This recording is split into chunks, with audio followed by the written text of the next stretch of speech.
A very good morning, dear students, 12th graders. In today's session, we are continuing with typography unit second, session second, that is result orientation. Result orientation, it means what will be the final output. Final output, what is the final expectation, what will be the final achievement, that is known as result orientation.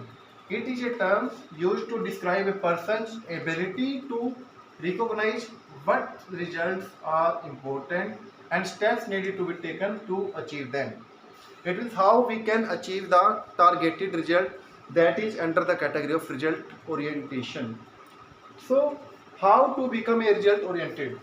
How we can generate the result? For generating the achievable result, the first thing that is required, you have to set your clear goals.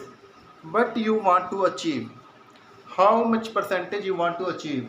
What is your final target? You have to plan accordingly, that is set clear goal.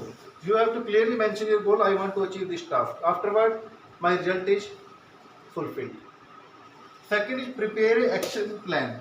In action plan, we can include who will work, how, when, where we will start, and how we will start, whom will be responsible for the same. It means all the W and H family are under the category of prepare action plan. We will plan how to manage, how to start, where to start, when to start, who will start, or who will perform which action, and whom will be responsible for the specific task. All are the category of action plan, how we are managing all activities.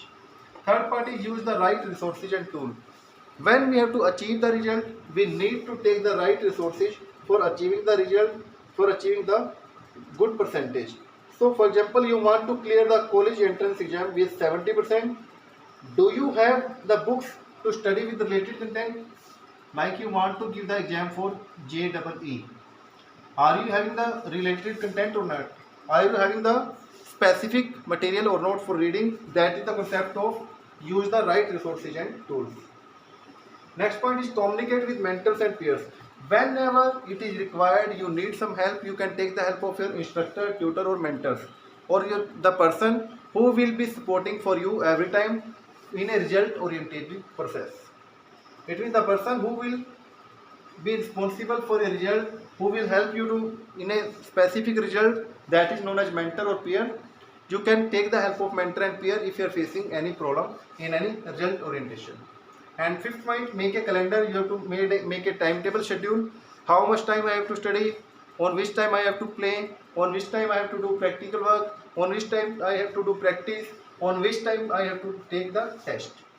So you have to make the calendar accordingly and work hard. The major concept to achieve the result, you need to work hard on regular basis according to your planned schedule. So these are the steps that are helpful to become a result oriented for your life. Afterward, what is goal setting? Goal setting is the final output what you want. That is the goal setting, what you want to achieve in your life. That is goal setting. So for goal setting, what is required? For goal setting, we will use the model. That model name is named as SMART. SMART model contains S means specific, M means it is measurable,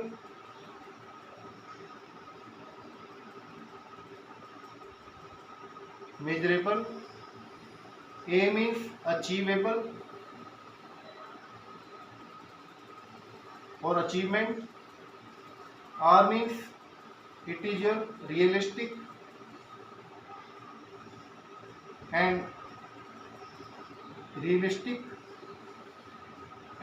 T means it will be time bound. It should be time bound. So for result oriented approach, for setting the goal, for finalizing the output, we need a model. That model is known as SMART model. SMART: S presents specific, M presents measurable, A presents achievable, R presents realistic, and T presents time bound. So what is the concept of specific? Everything should be specified that you want to achieve. It means goal should be stated in specific terms. Vague goals are difficult to attain. Specific goals gives you a concentrated target. Hence, a goal should have a specific purpose. Purpose should be very clear. Why we want to achieve that goal? What is the purpose for achieving the goal? Second part, measurable. It should be in a calculated form.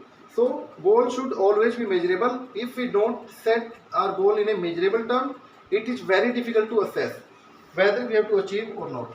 Like I want to give exam in CBSE 12th grade. In 12th grade, I have planned I'll get good marks, but I have not planned how much I get good marks. I can't decide my goal is achieved or not. If I am planning I will get more than 80% marks, it is the measurement. I can measure I got 80% or not. If 80% I got it, it means I have achieved the goal. Otherwise, I have not achieved the goal. Next is achievable. Whatsoever you want to achieve, whatsoever action you need to take, for that you have to be very ready. Action that I am ready taking towards achieving the goal. Which actions are required? I am not currently taking, but I will take to achieve the goal. Everything should be planned. Like I want to become a teacher. For becoming a teacher, I need my qualification. So I'll start my qualification. First, I'll complete matric. Afterward, senior secondary. After graduation, post graduation, or maybe PhD also. So I have to achieve the goal. For achieving the goal, I have to make the plan step by step.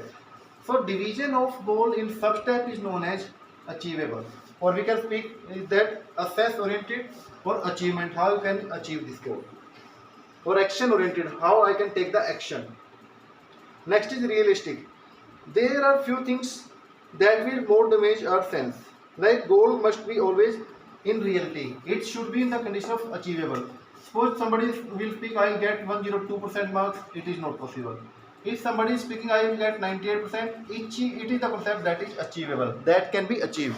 It means in reality it can be achievable.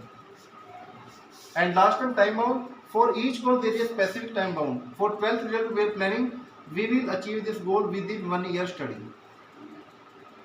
In realistic we will plan, we will study 3 hours daily basis. And the time bound is there, I will study for complete 1 year. Afterward I will achieve my goal. So this was all about your SMART goal. SMART, again I repeat, specific, measurement, achievable or action oriented. Which action I need to take? Realistic and time bound. Examples of goals are given like a student may set a goal of scoring high marks in exam. A athlete may run 5 miles a day. A traveler may try to reach a destination city within 3 hours. These are the goals that are set by the person. So in second session we have studied about how to achieve a goal, what is result oriented approach. Next session is related to the concept of self awareness that we will study in the next session. So thank you. Have a nice day for this session. Thank you so much.